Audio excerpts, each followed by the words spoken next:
নমস্কার বন্ধুরা, প্রিয়াঙ্কা কদমতলা ব্লগ চ্যানেলের নতুন একটি পর্বে আপনাদের সবাইকে জানাই স্বাগতম।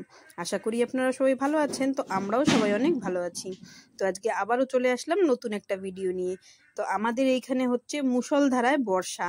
তো মুষলধারায় বর্ষার মধ্যে আমরা কি করছি কিনা ভিডিওটা স্কিপ না করে পুরোটা আমার সঙ্গে দেখতে থাকুন যে আমরা বর্ষার মধ্যে কি করছি কিনা। তো এই যে এত জোর বর্ষা নেমেছে, তার মধ্যে এই যে বর্ষা যেই একটু কমলো, আমাদের বাড়িতে এই যে নতুন জাল কিনে আনা হয়েছে, যেটা থেকে আমাদের পুকুরের মাছ ধরার জন্য। তো বর্ষাটা কমার সঙ্গে সঙ্গে এই যে আমার হাজবেন্ড আর আমার শ্বশুর মশাই দুজন মিলে শুরু হয়ে গেছে জালটা ঠিক করা। আসলে জালটা নিয়ে আজকে একটু পুকুরে টানাবে, তার জন্য। তো কি মাছ আছে কিনা সেগুলো দেখার জন্য। মাছ আমরা অনেকই ছেড়েছি এর মধ্যে, কিন্তু কতটা আছে কি বা কতটা বেরিয়ে গেছে আমরা তো তেমন কিছু জানি না। মাছ তেমন এখন না বেশি একটা দেখাও যায় না, আগে যেরকম দেখা যেত। তো ঠিক আছে, দেখি এই যে ছেলে তার মধ্যে বদমাশিও করছে। তো দেখি জাল টাল পাতানো হোক সবটাই। তো তার মধ্যে এই যে আমাদের কুকুরটা আস্তে আস্তে অনেক বড় হচ্ছে আমাদের রিওটা, আর বদমাশিটাও বেশি বাড়ছে। ছেলেটা এই যে এখানে চেয়ারে বসলো, তার মধ্যে ও গিয়ে ওই যে চেয়ার বেয়ে ওর গায়ে ওঠার চেষ্টা করছে। আর তার মধ্যে আবার কি করে, সবে সবে নতুন দাঁত হয়েছে তো ভীষণ কামড়ায়। তো তার জন্য উপরে উঠে যাচ্ছিল, ছেলে পেয়েছে ভয় পেয়ে দিয়েছে একটা পিটান। আর বাবা আর হাজবেন্ড এই যে দুজনেই এদিকে কাজ এখনো করেই যাচ্ছে, জাল টাল পাতিয়ে যাচ্ছে।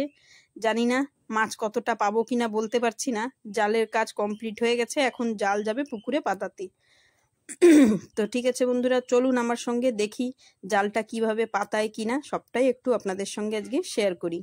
তো এই যে যাচ্ছি আমরা আমাদের পুকুর পাড়ের এইখানে চলে আসলাম। আর বাবা এই যে যা যা করতে হবে, জাল বাঁধতে হবে, কি কি করতে হবে সবটাই শুরু করে দিয়েছে। আর তার মধ্যে এই যে একটু বর্ষা হয়েছিল, এখানে বাটির ঢাকনা ছিল ছোট একটা, ওটা একটু জল বেঁধে রয়েছিল। আর আমাদের রিও কি করলো, সেই জলটাই খাওয়া শুরু হয়ে গেছে। ওকে ঘরে আমরা বাটিতে এত জল দিই, কিন্তু সেই জলটা খায় না। ও কি করে, শুধু এইখানে ওইখানে যে জলটা থাকবে ওইটাই খায়। আর এই যে কথা বলতে বলতে আমার বর নেমে গেল এই যে পুকুরের ভিতর।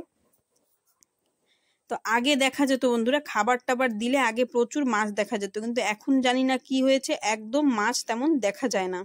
তো তার জন্যই বললো যে ঠিক আছে জালটা পাতিয়ে দেখি যে মাছ বাদে কিনা, এর ভিতরে কি আছে কিনা সবটাই একটু দেখি। বর্ষা এখন তো অনেক বর্ষা হচ্ছে, পুকুরে একদম পুরো চারিধার একদম পুরো জলে ভরা। তো যখন রোদ হয়, জলটা যখন একদম শুকিয়ে যায়, তো সেই সময় কিছু কিছু মাছ দেখা যায়, যেমন তেলাপুয়ে, এমন কিছু কিছু মাছ দেখা যায়। তারপর আমরা এখন যেমন ছেড়েছি লাইলন টিগ্গা বা রূপচান্দা বলতে পারেন, এই সমস্ত মাছ কিন্তু আমরা ছেড়েছি। এখন আবার কেউ কেউ বলছে যে রূপচান্দা ছাড়লে নাকি বাকি যেসব মাছ থাকে সেইগুলো নাকি সব খেয়ে ফেলে রূপচান্দা মাছে। তো আমরা জানি না কি ওই রূপচান্দা মাছে কি সব মাছ খেয়ে ফেলেছে না কি, বুঝতে পারছি না। ছোট ছোট মাছের বাচ্চা আমরা অনেক ছেড়েছিলাম, কিন্তু এখন দেখি কিছুই তেমন দেখা যায় না। নাকি জল কমলে আমরা পাবো না কি, বুঝতে পারছি না। তো তার জন্য একটু এই চেষ্টাও করে দেখছে। তো জালটা এই যে প্রায় প্রায় পাতানো কমপ্লিট হয়ে গেছে। আর আমাদের রিও এই যে খেলা করতে করতে ওর হয়ে গেছে কষ্ট, ও কি করলো, শুয়ে পড়লো এই যে। আর জালও এই যে পুরোপুরি টানানো কমপ্লিট হয়ে গেল।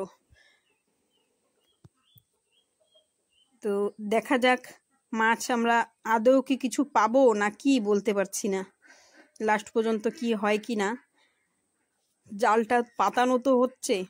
আর আগে যেমন খাবার দিলেই সাথে সাথ একদম দেখা যেত মাছ, আজকে কিন্তু আমরা খাবারও দিয়েছি এখানে, কিন্তু তেমন একটা মাছ দেখা যায়নি। তো আমরা ভাবছি হয়তো মাছ নেই এর ভিতর। তো হয়ে গেল এই যে পুরোপুরি কমপ্লিট। এবার যাচ্ছি একটু বাড়ির দিকে, একটু সময় দেখি কি হয় কি না, মাছটা আমরা তেমন পাই কিনা। আসলে আজ এই আইডিয়াটা আমরা নিয়েছি যে আন্দামান হান্টার করে একটা ভিডিও আছে, ওদের কাছ থেকেই দেখে এইটা করেছি। ওরা দেখি সবসময় আমাদের এখানে প্রায় দেখা যায় যে কিছু নালায় কিংবা সমুদ্রে কোথাও কোথাও গিয়ে ওরকম জাল পাতিয়ে তারপর মাছ ধরে। তো ভাবলাম ঠিক আছে আমরাও একটু জাল পাতিয়ে দেখি কি হয় কিনা। তো কথা বলতে বলতে এই যে বাড়িতে আমি গিয়েছিলাম মাছকে খাবার দেওয়ার জন্য ডাব্বা আনতে। তো ডাব্বার ভিতরে যে খাবারগুলো আছে যে বাবা দিচ্ছে ছড়িয়ে ছড়িয়ে, দেখি কি হয়। তেমন বেশি আসে কি আসে না দেখি। বড়শিতেও তেমন বেশি বাঁধে না, ওই জন্য আমরা তেমন মানে বুঝতে পারছি না যে মাছ মানে কি হয়েছে, এত মাছ ছাড়া হয়েছে। না হলেও আমরা 15-16 হাজার টাকার বেশি এখানে মাছ আমরা ছেড়েছি পুকুরে। তো এখন কেন জানি না বন্ধুরা একদম দেখাই যায় না। আগে তাও প্রায় দেখা যেত, বড় বড় কাতলা মাছটা সবকিছুই দেখা যেত, এখন কিন্তু একটুও দেখা যায় না। আর এই যে তার মধ্যে ছেলে এই যে ফুল পাতা তুলে বদমাশিও শুরু করে দিয়েছে। তো মনে হচ্ছে না মাছ এখানে পাবো কি না আমরা বলতে পারছি না এখনো তেমন শিওর। তো এই যে এসেছে একটা দুটো দেখা যাচ্ছে, মানে কোনো রকম একটু খেতে এসেছে, কিন্তু জালের কাছে যাবে কিনা তাও বলতে পারছি না। তো দেখা তো যাচ্ছে যে দু একটা খেতে এসেছে। তো মাছ জাল পাতানো খালি খালি হয়ে গেল, জালে আমাদের কিছুই পড়লো না, তার জন্য আর ভিডিওটা আপনাদের সঙ্গে শেয়ার করলাম না, যে মাছ যখন বাঁধেনি তো আর কি দেখাবো। তা সন্ধ্যাবেলায় এই যে ঘরে আমরা একটু ফুচকা বানিয়েছি, আমি মেয়ে দুজনে মিলেই। বাবা আসলে বাজার থেকে ফুচকা মানে যা রেডিমেড তা পাওয়া যায় না, ঘরে এনে খালি ভাজা করতে হয়, সেই সবই এনেছিল। তো এই যে ঘরে আনার পর এই যে সেটা আমরা ফ্রাই করেছি, আলুটা একটু মাখিয়েছি, আর এই যে ফুচকার জলটা। তো আমরা এই যে এখন ফুচকা খাচ্ছি, আর আপনারা প্লিজ আমার চ্যানেলটাকে একটু সাবস্ক্রাইব করুন। আর বেশি বড় সাইজের ফুচকা হয়ে গেছে, যার জন্য মুখে আমার ঢুকছে না। তো ঠিক আছে বন্ধুরা, আমি ফুচকা খেতে থাকি, আপনারা আমার ভিডিওটাকে সাবস্ক্রাইব করুন, লাইক করুন, আর অনেক অনেক শেয়ার করুন। আর যারা আমার চ্যানেলে নতুন আছেন তারা প্লিজ আমার চ্যানেলটাকে সাবস্ক্রাইব করে লাইক করে আমার ভিডিওটা অনেক অনেক শেয়ার করে আমার একটু পাশে থাকবেন। তো ঠিক আছে বন্ধুরা, ভালো থাকবেন, সুস্থ থাকবেন, শীতও পড়ে গেছে, সবাই সবার শরীরের যত্ন নেবেন। দেখা হচ্ছে দ্বিতীয় পর্বে। ধন্যবাদ।